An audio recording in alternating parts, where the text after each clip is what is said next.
大家好，欢迎观看本期视频。新加坡财政部第一次公布以家庭财富计算的财富基尼系数 Wealth Gini 为 0.55， 可能大家对这个数字没概念。简单来说，这个数字越接近1，贫富差距就越大。虽然 0.55 在国际上已经算是优等生了，比英国、德国都要温和，但报告里另一个现实却很扎心。新加坡最富裕的 20% 家庭平均净资产竟然高达530万新元，而最底层的 20% 家庭平均资产只有29万多。这就引出了一个扎心的问题：为什么在新加坡这个几乎人人有房的国家，财富差距依然如此惊人？我们引以为傲的社会流动性，是不是正在悄悄发生变化？你可能想问，这 0.55 的优等生成绩，到底是靠什么撑起来的？接着往下看，我们一起揭晓。新加坡之所以能跑赢英美德这些发达国家，让贫富差距看起来没那么极端，秘密就藏在2个词里：祖屋和公积金。在很多西方国家，底层家庭往往是零资产，甚至是负债累累。但在新加坡，哪怕是收入最低的 20% 家庭，他们的资产构成里 93% 都是房产和公积金。政府通过居者有其屋政策和强制性储蓄，强行给每一个新加坡人塞了一个财富安全垫。这就是为什么我们的社会看起来非常稳固，因为大家至少都有一套属于自己的房子，不至于流落街头。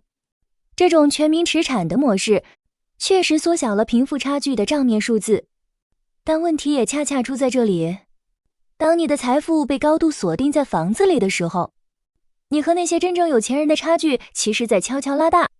这种差距在那些拥有530万资产的顶层家庭面前显得尤为明显。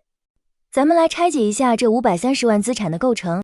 对于顶层 20% 的家庭来说，他们财富的核心也是房地产，但价值高达340万新元。这通常意味着他们手里握着的是高价值的私人公寓、有地住宅，甚至不止一套房产用于投资。而底层家庭那29万资产里，一多半是公积金和祖屋价值。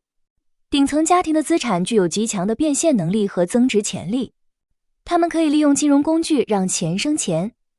而普通家庭的财富灵活性极低，资产被死死锁在自住的房子里。随着过去几年私人豪宅的涨幅远超祖屋，这种结构性的差异让顶层和底层之间的财富鸿沟，在不需要任何努力的情况下就在自动扩大。更让人忧虑的是，这份报告里提到的 0.55 可能还是一个被低估了的温和版现实。报告里诚实地提到了一个细节：富裕家庭可能拥有未申报的海外资产、艺术品或者是复杂的金融工具。对于普通家庭来说，房产就是全部，但对于高净值人群来说，房产可能只是冰山一角。这就产生了一个明显的马太效应，强者恒强。尤其是当第一代祖屋继承潮到来的时候，财富的代际传递会变得非常明显。为了应对这种风险，政府其实已经在释放信号。未来的财富再分配，重心可能会从征收工资税转向征收资产税。这就是为什么房产税越来越具有累进性。政府正试图防止财富在少数人手里过度堆积。那么作为普通国人，我们该如何在这张巨大的财富版图里找到自己的位置呢？ 0.55 这个数字虽然在国际上不算高，但它提醒了我们，新加坡的社会分化比我们想象的要复杂。房产依然是新加坡社会阶层跨越的压舱石，但如果你想从中间 20% 向高阶 20% 迈进，如何管理公积金之外的金融资产将变得至关重要。政府首次公开这些数据本身就是一种进步，说明他们正在正视资产分配不均带来的社会挑战。在这个全球最富裕的国家之一，我们需要的是真正的机会公平，而不是仅仅账面上的财富温和。那么问题来了，你觉得在新加坡，单靠个人努力还能跨越这530万的财富门槛吗？你是否担心代际财富的传递会让未来的竞争变得不公平呢？欢迎在评论区分享你的看法。如果你喜欢这条视频，请为我们点赞、转发、分享给你的家人和朋友，订阅我们的频道，打开小铃铛，感谢观看。我们下期视频再见。